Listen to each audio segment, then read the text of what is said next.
শুধু ভারতবর্ষে নয়, সারা পৃথিবীর ইতিহাসে কিন্তু এরকমটা আগে ঘটেনি।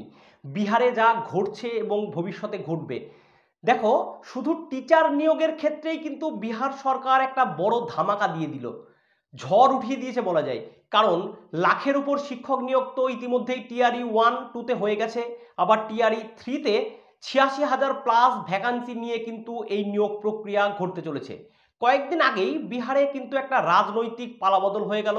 কারণ বিহারের মুখ্যমন্ত্রী নীতিশ কুমার তেজস্বী যাদবের হাত কিন্তু ছেড়ে বর্তমানে এনডিএ জোটে ফিরেছেন। অনেকে কিন্তু ভেবেছিল এবার হয়তো বিহারের নিয়োগ প্রক্রিয়ায় ব্যাঘাত ঘটবে, কিন্তু না, ইচ্ছা থাকলে যে অনেক কিছু করা যায় সেটা কিন্তু বিহার সরকার দেখিয়ে দিল। 1-2-তে তেজস্বী যাদবের হাত ধরে নিয়োগটা হয়েছিল, কিন্তু টিআরই 3 এবং সামনে যে 4 আসছে সেখানে কিন্তু নীতিশ কুমার একাই দেখিয়ে দিলেন ইচ্ছা থাকলে উপায় বার করা যায়। কারণ টিআরই 3-তে 86,000 প্লাস ভ্যাকান্সিতে ফর্ম ফিল আপ শুরু হয়েছে ফেব্রুয়ারির 10 তারিখ থেকে, চলবে ফেব্রুয়ারির 23 তারিখ পর্যন্ত। আর খুব একটা বেশি সময় নেই, যারা যারা যোগ্য তারা তারা অবশ্যই ফর্ম ফিল আপ করে দাও। কারণ শুধুমাত্র পশ্চিমবঙ্গের উপর ভরসা করে থাকলেই চলবে না, চারিদিকে যেখানে যা সুযোগ পাবে সেখানে কাজে লাগাতে হবে। আমাদের এখানে রাজনৈতিক পালাবদল হলে তার সাথে সাথে নিয়োগ প্রক্রিয়ারও পালাবদল ঘটে, সেটা তোমরা নিজেরাই চোখের সামনে দেখতে পেয়েছো। আগে কিন্তু প্রত্যেক বছর অন্তত একটা করে এসএসসি হতো, এবছর চাকরি না পেলে মানুষ স্বপ্ন দেখতো পরের বছর চাকরি পাবেই পাবে। আর এখন একবার চাকরি না পেলে মোটামুটিভাবে 10 বছর পর তোমাকে ভাবতে হবে যে ফর্ম ফিল আপ হবে কিনা, তার 10 বছর পর গিয়ে তুমি নিয়োগ পাবে। কখন যে কোন নিয়োগ হবে তুমি জানতেই পারবে না, হয়তো তোমার বয়স 34 থেকে 44 হয়ে যাবে, তাও সেই পরীক্ষার রেজাল্ট পাবে কিনা তার কোনো ঠিক নেই।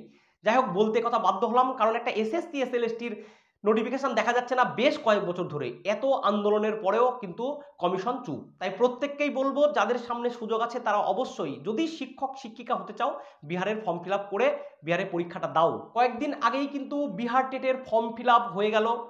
অনেক ছেলে মেয়ে পশ্চিমবঙ্গ থেকে, এমনকি সারা দেশের থেকে ফর্ম ফিল আপ করেছে বিহার টেটের। বিহার টেটের একটা সুবিধা আছে, তুমি যদি বিহার টেট পাস করতে পারো তাহলে কিন্তু বিহারের শিক্ষক শিক্ষিকা নিয়োগে অংশগ্রহণ করতে পারবে। এছাড়া তুমি যদি সিটেট পাস হও তাহলেও কিন্তু বিহারের শিক্ষক শিক্ষিকা নিয়োগে অংশগ্রহণ করতে পারবে। কারণ বর্তমানে যে ফর্ম ফিল আপ চলছে, অর্থাৎ 10 তারিখ থেকে শুরু হয়েছে, শেষ হবে 23 তারিখে, এটাতে প্রাইমারি, আপার প্রাইমারি, নবম দশম এবং 11-12-এ কিন্তু শিক্ষক নিয়োগের ব্যাপক ভ্যাকান্সি রয়েছে। দেখো, টোটাল ভ্যাকান্সি দেখাচ্ছে 86,474। এর মধ্যে প্রাইমারিতে রয়েছে 28,026, আপার প্রাইমারি যেটা 6 to 8 সেটাতে রয়েছে 17,057, নবম দশমে রয়েছে 17,018টা এবং 11-12-এর ক্ষেত্রে রয়েছে 23,373টা ভ্যাকান্সি। এবার যে কথাটা বলবো সেটা হচ্ছে প্রাইমারি যে নিয়োগটা হচ্ছে সেখানে 28,026 যে ভ্যাকান্সি রয়েছে, সেখানে তুমি যদি বিহার টেট পাস করে থাকো, মানে বিটিসি, এছাড়া যদি তুমি সিটেট পেপার 1 পাস করে থাকো তাহলে এই ফর্মটা ফিল আপ করে দাও, তুমি এখানে কিন্তু চাকরির সুবিধা পাবে। এছাড়া আপার টেটে যেটা 17,057 ভ্যাকান্সি রয়েছে, এখানে যদি তুমি সিটেট পেপার 2 পাস হয়ে থাকো তাহলে কিন্তু ফর্মটা ফিল আপ করতে পারবে, অথবা বিহার টেট পাস করা থাকলেও ফর্মটা ফিল আপ করতে পারবে। আর নবম দশম 11-12-এর ক্ষেত্রে কিন্তু শুধুমাত্র যারা বিহার টেট পাস তারাই ফর্মটা ফিল আপ করতে পারবে। প্রাইমারির ক্ষেত্রে কিন্তু বিএডরা সুযোগ পাবে না, শুধুমাত্র যাদের ডিএলএড করা আছে এবং সিটেট পেপার 1 পাস অথবা বিহার টেট পাস তারাই কিন্তু ফর্মটা ফিল আপ করতে পারবে। আর আপার প্রাইমারি যেটা 6 to 8 17,057 ভ্যাকান্সিতে, সেটা তুমি যদি ডিএলএড অথবা বিএড করা থাকে, সাথে তোমার যদি গ্র্যাজুয়েশন কমপ্লিট করা থাকে এবং তুমি যদি পেপার 2 পাস করে থাকো সিটেটের অথবা বিহার টেট পাস করা থাকো, তাহলেই ফর্মটা ফিল আপ করে দাও। এই যে 23 তারিখে ফর্ম ফিল আপ শেষ হতে চলেছে, এর কিন্তু পরীক্ষা আসছে মার্চের 7 থেকে 17 তারিখের মধ্যে। সুতরাং বুঝতেই পারছো খুব তাড়াতাড়ি পরীক্ষা হবে এবং তার 1 মাসের মধ্যেই কিন্তু নিয়োগ প্রক্রিয়া কমপ্লিট হয়ে যাবে। এটাতে গেল টিআরই 3।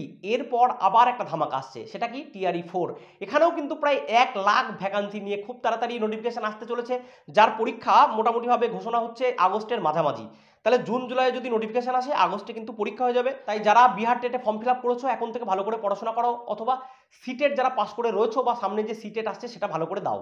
বিহারে যে ফেজ 1 ফেজ 2 নিয়োগ হয়ে গেছে, সেখানে প্রচুর ছেলে মেয়ে পশ্চিমবঙ্গ থেকে চাকরি পেয়েছে। চঞ্চল এক্সক্লুসিভ বলে আমাদের যে টেলিগ্রাম গ্রুপ আছে, ওখানেও প্রচুর ছেলে মেয়ে এসএমএস করে যে তারা চাকরি পেয়ে ইতিমধ্যে স্কুলে যোগদান করেছে এবং কয়েকদিন চাকরি করাও হয়ে গেছে। পারলে তাদের সঙ্গে একটুখানি আলাপ আলোচনা করে নিও। তবে ওই যে শুধুমাত্র শিক্ষক শিক্ষিকা হবো আর পশ্চিমবঙ্গে পরীক্ষা দেবো, এটা ভেবে থাকলে কিন্তু বৃদ্ধ হয়ে যাবে। তার চেয়ে যেখানে যা সুযোগ পাবে সেখানে কিন্তু সুযোগটাকে কাজে লাগাও। আচ্ছা, এই প্রসঙ্গে একটা কথা বলে রাখি, যারা বিহারে এই ফর্মটা ফিল আপ করছো 10 থেকে 23 তারিখের মধ্যে, তারা কি কি আপলোড করবে দেখো। মাধ্যমিকের মার্কশিট দেবে, সার্টিফিকেট দেবে, 12-এর মার্কশিট সার্টিফিকেট দেবে, গ্র্যাজুয়েশনের মার্কশিট সার্টিফিকেট দেবে, এমএ এমএসসি করা থাকলে তার মার্কশিট সার্টিফিকেট দুটোই দেবে, বিএড ডিএলএড যার যেটা চাইবে তার মার্কশিট সার্টিফিকেট দেবে, আর সিটেট বা বিহার টেট যদি পাস করা থাকে তার মার্কশিট সার্টিফিকেট দেবে। আর আদার স্টেটের সবাই যেহেতু জেনারেল তাই কাস্ট সার্টিফিকেট না দিলেও কোনো ব্যাপার না। এর সাথে সাথে আধার কার্ড কিন্তু মাস্ট, আর 10 কপি রিসেন্ট কালার পাসপোর্ট সাইজের ফটো তুলে রাখো, দুটো তোমার ফর্ম ফিল আপ করতে লাগবে। আর তুমি যদি চাকরিটা পেয়ে যাও তাহলে কিন্তু তোমার তখন 8 কপি আরও লাগবে, এবং ফটোর সঙ্গে যেহেতু মেলানো হয় তাই একসঙ্গেই 10 কপি মতো তুলে রাখো। তাহলে আশা করি বিষয়টা বোঝা গেল যে বেশ কিছুদিন আগে বিহারে টেট পরীক্ষা দেওয়ার জন্য একটা ফর্ম ফিল আপ হয়ে গেছে। প্রচুর ছেলেমেয়ে কিন্তু ফর্ম ফিল আপ করেছো, তারা টেটের জন্য খুব ভালো করে প্রিপারেশন নাও, কারণ ফেজ 4 বা টিআরই 4 যেটা আসছে সেখানে তোমরা ফর্মটা ফিল আপ করতে পারবে শিক্ষক নিয়োগের।